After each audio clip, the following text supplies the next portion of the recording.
이 시간 우리에게 주신 하나님의 말씀은 시편 2편입니다. 어찌하여 이방 나라들이 분노하며 민족들이 헛된 일을 꾸미는가?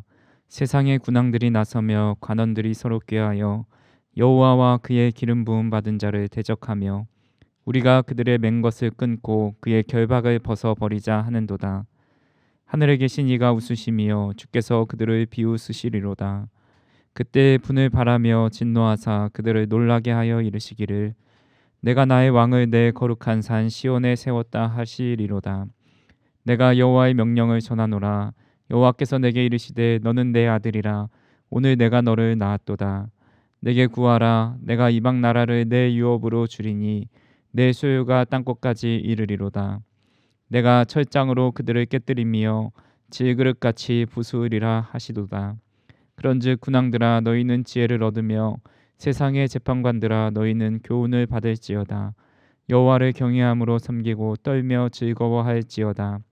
그의 아들에게 입맞추라. 그렇지 아니하면 진노하심으로 너희가 길에서 망하리니 그의 진노가 급하심이라. 여호와께 피하는 모든 사람은 다 복이 있도다. 아멘. 하나님께서 우리 인간을 하나님께로 인도하시는데 여러 방법이 있지만 크게 두 가지로 나눠볼 수 있습니다. 하나는 하나님의 위엄을 나타내셔서 그 사람이 꼼짝달싹 못하게 만들어서 하나님께로 인도함을 받는 분이 있습니다. 하나님의 사랑과 은혜를 맛보고 하나님께 인도함을 받는 분도 있습니다. 전자는 하나님을 한사코 부인하다가 하나님의 분노와 징계를 경험합니다. 건강을 잃기도 하고 사업이 망하기도 하고 가정에 어려움이 생기기도 합니다. 그러면서 하나님을 부인하다가 결국 두 손 두 발 다 들고 하나님께 나옵니다. 또한 후자는 하나님의 놀라운 사랑과 은혜를 체험합니다. 친구 따라 수련회에 갔다가 너무 따뜻하고 세미한 하나님의 음성을 듣습니다. 누구누구야 너는 내 자녀야. 오라 우리가 서로 변론하자. 너희 죄가 주홍같이 붉을지라도 눈과 같이 희어질 거다. 이런 말씀과 위로를 받으면서 세상적으로 누릴 수 없었던 하나님의 사랑과 참 평안을 얻고 하나님을 믿게 되기도 합니다. 성도님들은 어떻게 하나님을 믿게 되셨나요? 아마 대부분은 한쪽에 치우쳐 있기보다는 하나님의 사랑도 경험하고 때로는 두렵고 위험이 가득한 하나님을 경험하기도 하셨을 겁니다. 오늘 시편 2편은 진노하시는 하나님과 사랑과 은혜가 넘치시는 하나님을 보여주면서 여호와 하나님만을 섬기고 경외할 것을 촉구하고 있습니다. 이 사실을 기억하면서 오늘 시편도 공동 번역으로 한번 읽어보겠습니다. 어찌하여 나라들이 술렁대는가? 어찌하여 민족들이 헛일을 꾸미는가? 야훼를 거슬러 그 기름 부음 받은 자를 거슬러 세상의 왕들은 들썩거리고 왕족들은 음모를 꾸미며 이 사슬을 끊어버리자 이 멍에를 벗어버리자 한다마는 하늘 옥자에 앉으신 야훼 가소로워 웃으시다가 드디어 분노를 터뜨려 호통치시고 녹이 띤 음성으로 호령하신다. 나의 거룩한 산 시온산 위에 나의 왕을 내 손으로 세웠노라. 나를 왕으로 세우시며 선포하신 야훼의 칙령을 들어라. 너는 내 아들, 나 오늘 너를 낳았노라. 나에게 청하여라. 만방을 너에게 유산으로 주리라. 땅끝에서 땅끝까지 너희 것이 되리라. 저들을 질그릇 부수듯이 철퇴로 짓부수어라. 왕들아 이제 깨달아라. 세상의 통치자들아 정신을 차려라. 경건되이 야훼께 예배드리고 두려워 떨며 그 발 아래 꿇어 엎드려라. 자칫하면 불붙는 그의 분노 금시라도 터지면 살아남지 못하리라. 그분께 몸을 피하는 자 모두 다 복되어라. 아멘. 시편 2편도 1편과 마찬가지로 표제가 없습니다. 때문에 객관적으로는 저자 미상이라고 여겨지고 있지요. 그러나 사도행전 4장 24절에 보면 또 주의 종 우리 조상 다윗의 입을 통하여 성령으로 말씀하시기를 어찌하여 열방이 분노하며 족속들이 허사를 경영하였는고. 2편 1절에 나온 말씀이 사도행전 4장 25절에 인용되었습니다. 이는 다윗의 입을 통하여 말씀하셨다고 하셨기에 다윗이 지은 시가 거의 확실시 됩니다. 만약 시편 2편이 다윗의 시라면 시편 1편도 다윗의 시가 될 확률이 높아집니다. 왜냐하면 지난주에 말씀드렸듯이 시편 1편과 2편을 시편 전체의 서론으로 보는데 이 두 시편이 서로 연결되어 있고 공통점을 가지고 있기 때문입니다. 그 연결점을 네 가지로 볼 수 있습니다. 첫 번째로 1편은 복이 있는 사람으로 시작합니다. 2편은 같은 단어로 막을 내립니다. 2편 12절 후반부에 하나님께 피하는 자는 복이 있도다 말씀합니다. 두 번째로 1편은 오만한 자들이 앉은 자리에 대해서 언급하는데 2편은 하나님을 하늘 보좌에 앉으신 분이라고 이렇게 말씀하고 있습니다. 이 앉는다란 동사가 같은 어원입니다. 세 번째로 1편은 하나님의 말씀을 주야로 묵상하는 사람을 칭찬합니다. 그런데 2편은 다른 종류의 묵상에 젖어 있는 열방을 비웃고 있습니다. 네 번째로 1편은 악인의 길은 망할 것이다 라는 말로 끝을 맺습니다. 2편도 마찬가지로 12절에 너희가 아들에게 입맞추지 아니하면 길에서 망할 것이다 라며 동일한 의미로 결론을 맺고 있습니다. 그렇게 1편과 2편은 어떻게 보면 하나의 시고 또 연결된 시입니다. 시편 2편의 장르는 왕족시입니다. 왕이 즉위식 때 사용되었는데 다윗 왕을 비롯해서 다윗 왕조의 왕들이 왕위에 오를 때 사용되었습니다. 왕의 자리는 큰 권력과 힘이 있지만 그만큼 책임과 부담이 있는 자리입니다. 특히 강대국의 왕이 되는 것과 약소국의 왕이 되는 것에는 큰 차이가 있지요. 이스라엘은 온 세상의 영화나 영향력을 발휘하는 그런 강대국이 아니었습니다. 이스라엘은 지리적으로 참 힘든 곳에 위치해 있지요. 아래는 애굽 문명권이 있고 위로는 메소포타미아 문명권이 있습니다. 세계 4대 문명의 발상지 중 두 문명권에 끼어 있는 곳이 바로 이스라엘입니다. 이스라엘이 가장 영향력 있을 때가 다윗과 솔로몬의 통치 시기입니다. 그때 이룬 통일 왕국의 면적은 고작 2만 제곱킬로미터 정도인데 우리나라가 남한만 10만 제곱킬로미터입니다. 그러니까 우리나라 남한에 비해서 5분의 1밖에 되지 않은 작은 나라입니다. 왕이 이스라엘 땅에서 대단하지만 애굽이나 아수르, 바벨론의 왕들에 비해서는 상당히 초라한 나라입니다. 또한 이스라엘은 다른 나라를 지배하거나 종속국으로 삼은 게 아니라 오히려 자신들이 다른 주변 나라의 종속국이 되었습니다.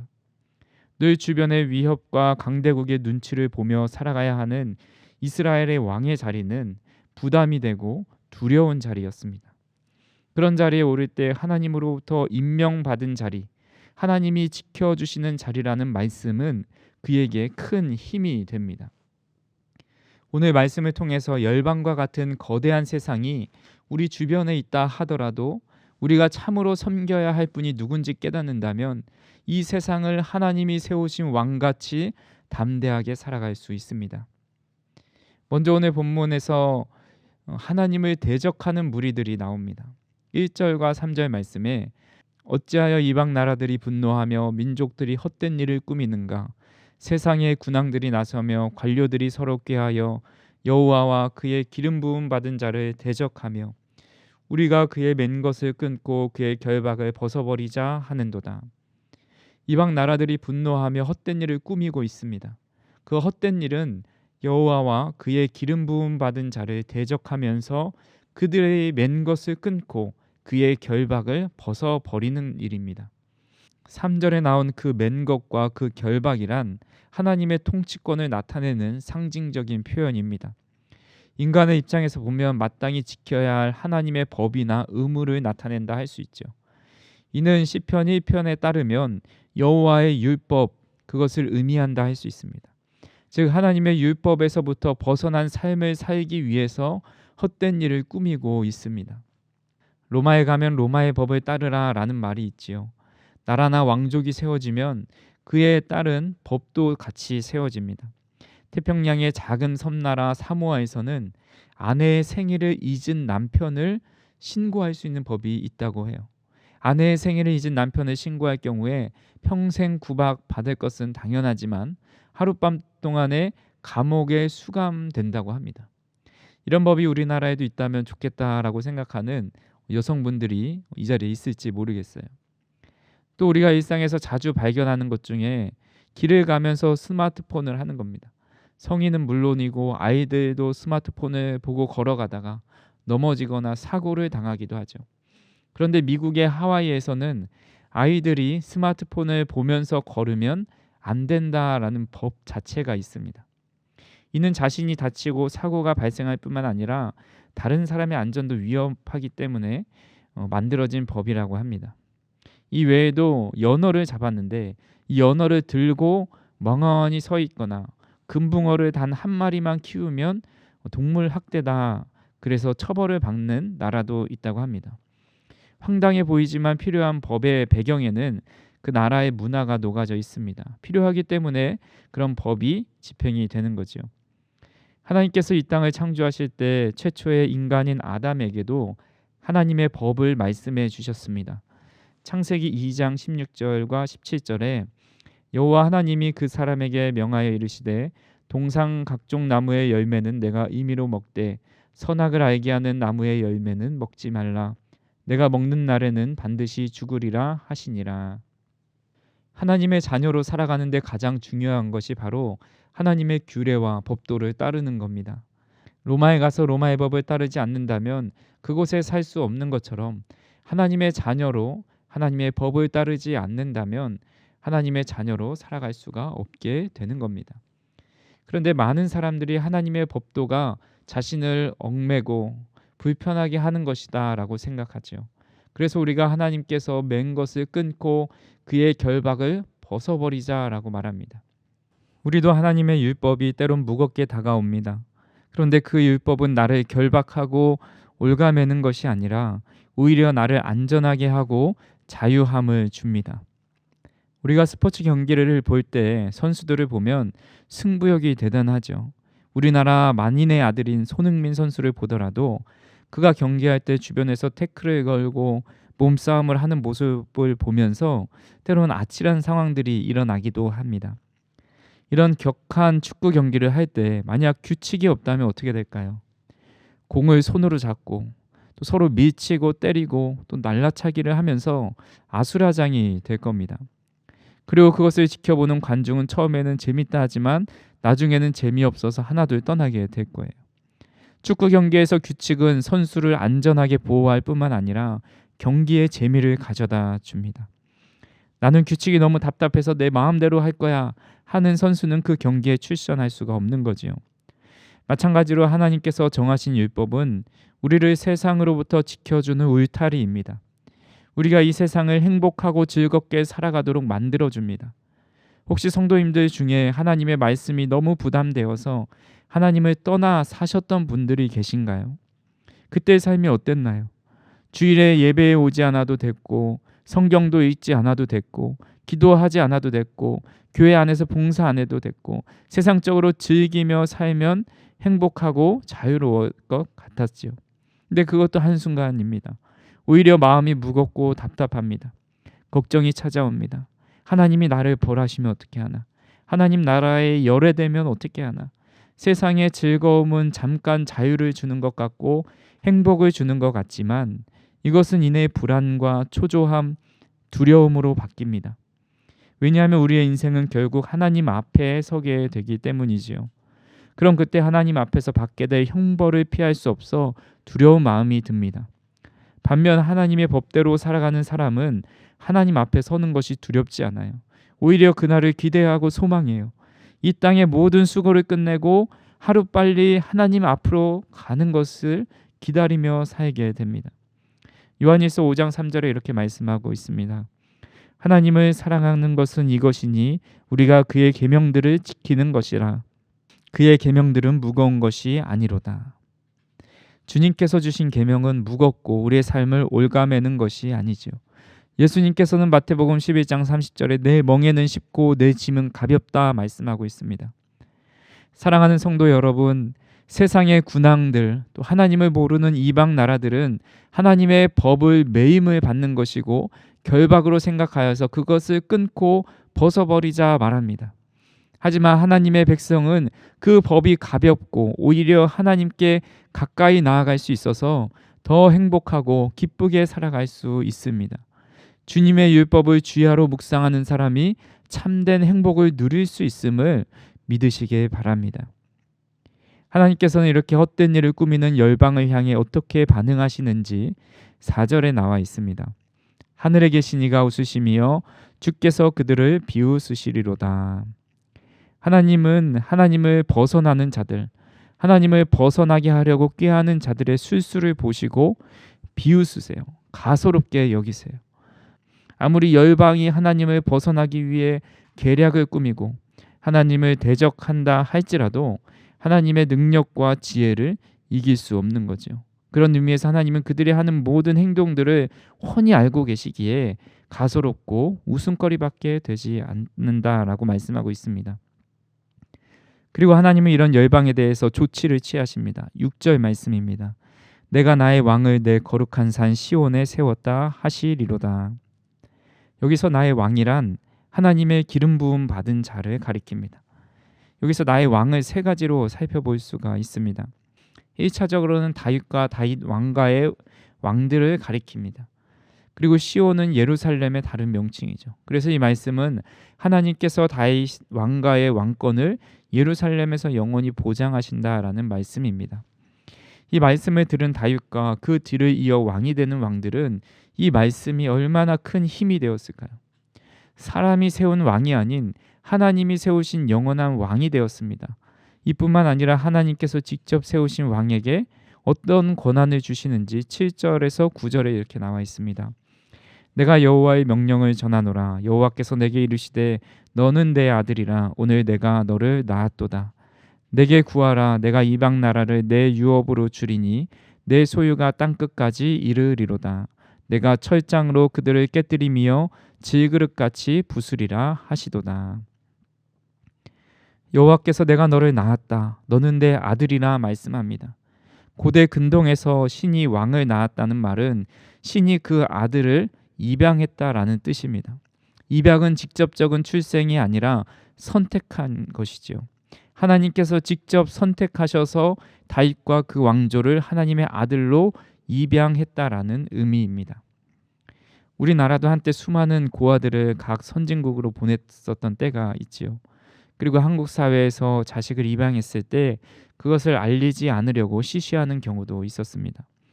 그런데 양자를 삼아 입양을 한다는 것은 크나큰 결심이 아니면 힘든 일입니다. 경제적인 부담과 도의적인 책임이 뒤따르기 때문입니다. 사회적으로 양자에 관한 법은 결혼에 관한 법보다 훨씬 더 강력합니다. 결혼은 이혼을 통해서 파기할 수 있지만 양자는 한 번 입양 서약에 서명하고 나면 특별한 경우가 아니면 다시는 그것을 파기할 수 없게 됩니다. 한 번 입양하면 그 자식에게 어떠한 일이 있더라도 상속권이 보장되고 친자와 차별이 절대로 허용되지 않습니다. 양부모가 재산을 유산으로 나누어 줄 때 친자식에게는 유산으로 남겨주지 않을 수 있어도 양자에게는 그렇게 할 수 없다고 합니다. 양자의 유산 상속은 법적으로 완벽하게 보장을 받을 수 있습니다. 한 집안에 친자와 양자 간의 말다툼이 벌어집니다. 그때 양자가 친자에게 하는 말이 내가 너보다 나아 라고 하는 거예요. 그러자 친자가 왜? 그러니까 양자가 이렇게 말합니다. 너는 너의 부모님이 싫건 좋건 어쩔 수 없이 태어났으니 자식으로 삼을 수밖에 없었지. 나는 어머니와 아버지가 나를 좋아해서 자식으로 택했으니까 내가 더 나은 거 아니야? 라고 했다고 합니다. 하나님께서 다윗을 양자 삼았다라는 것은 하나님께로부터 오는 모든 권한과 소유를 상속받게 해준다라는 공표입니다. 내가 내게 이방 나라를 유업으로 주고 내 소유가 땅끝까지 이를 거다. 내가 철장으로 그들을 깨뜨리고 질그릇같이 부술 수 있을 거다. 다윗이 왕이 될 때 이보다 더 큰 힘은 없었을 겁니다. 그리고 두 번째로 나의 왕을 세웠다라는 것은 근본적으로는 독생자 예수 그리스도를 의미합니다. 역사적으로 다윗 왕가의 왕권은 영원하지 못했지요. 다윗 왕가의 왕권은 솔로몬 이후 급격히 쇠퇴하기 시작해서 결국 400여 년 지속하다가 몰락하고 말았습니다. 그렇게 이 말씀은 하나님께서 직접 기름을 부어주신 다윗 자손으로 나실 예수 그리스도를 영원한 왕으로 세우실 것을 예언한 말씀입니다. 내가 세운 왕을 멸시하고 대적하면 하나님이 그 사람을 멸하실 것이고 그 예수 그리스도께 입맞추고 충성하는 자에게는 복 있는 삶을 살아가게 될 것이라 말씀하고 있습니다. 예수 그리스도께서는 하나님의 모든 권한을 부여받고 오셨습니다. 잠깐은 세상이 이긴 것 같지만 죽음 이후 부활하심으로 내가 세상을 이기었노라 선포하고 있습니다. 마지막으로 하나님께서 세우신 왕은 예수님을 믿는 모든 자들을 의미합니다. 갈라디아서 4장 4절에서 6절 말씀에 때가 참에 하나님이 그 아들을 보내사 여자에게 나게 하시고 율법 아래에 나게 하신 것은 율법 아래에 있는 자들을 속량하시고 우리로 아들의 명분을 얻게 하려 하심이라. 너희가 아들임으로 하나님이 그 아들의 영을 우리 마음 가운데 보내사 아빠 아버지라 부르게 하셨느니라. 아멘. 본문에 나오는 때가 참에는 예수 그리스도의 초림의 때가 되었다라는 뜻입니다. 하나님이 그 아들을 보내사 여자에게 나게 하셨다라는 것은 동정녀 마리아를 통해 독생자 예수 그리스도를 이 땅에 보내셨다라는 뜻이죠. 그리고 그분이 오게 하신 것은 율법 아래에 있는 우리들을 속량하셔서 아들의 명분을 얻게 하심이다 말씀하고 있습니다. 예수님을 통해서 하나님을 아빠 아버지라 부를 수 있는 은혜가 주어졌습니다. 요한복음 1장 12절에도 말씀하고 있습니다. 영접하는 자 곧 그 이름을 믿는 자들에게는 하나님의 자녀가 되는 권세를 주셨으니. 아멘. 하나님의 권세와 능력이 아들에게 임하는 것처럼 오늘 우리에게도 임하게 하십니다. 그리고 예수 그리스도께서 이 세상을 이기신 것처럼 우리도 세상을 이기며 죄악과 지지 않는 삶을 살아가게 됩니다. 웨스트민스터 신앙고백서의 소요리 문답 34번에 보면 양자 삼은 것이 무엇이뇨? 라는 질문이 있습니다. 그 대답으로 양자 삼는 것은 하나님의 값없는 은혜로 정하신 것인데 이로써 우리를 하나님의 자녀의 수요 중에 들게 하시고 그 모든 특권을 누리게 하신 것이다 라고 했습니다. 하나님께서 우리를 하나님의 자녀 삼으셔서 스스로 양자법 안에 제한을 두셨습니다. 양자가 되었다고 파기하는 것은 더욱 힘들고 마음에 안 들다고 상속을 주지 않을 수도 없습니다. 스스로 자신을 제한하셔서 우리에게 하나님의 자녀의 모든 특권을 누리게 하셨습니다.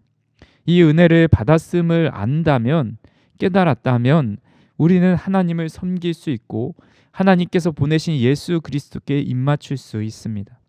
오늘 본문 11절에서 12절 말씀 같이 한번 읽어보겠습니다. 여호와를 경외함으로 섬기고 떨며 즐거워할지어다. 그의 아들에게 입맞추라. 그렇지 아니하면 진노하심으로 너희가 길에서 망하리니 그의 진노가 급하심이라. 여호와께 피하는 모든 사람은 다 복이 있도다. 아멘.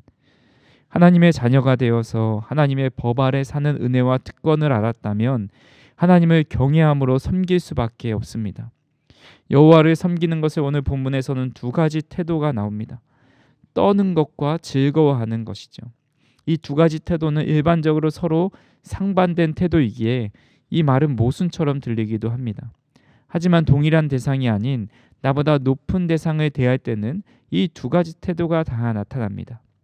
예를 들어서 연예인을 좋아하는 한 학생이 있었는데 이 학생이 좋아하는 그 연예인, 그 대스타를 만날 때는 두려운 마음과 떨리는 마음이 공존합니다. 혹시라도 내가 하는 말이나 행동을 그 사람이 싫어하면 어떡하지? 실수하면 어떡하지? 내가 마음에 들어야 할 텐데 그런 두려운 마음이 있지만 내가 그 스타를 만날 수 있구나 하는 떨리는 마음도 같이 있게 됩니다.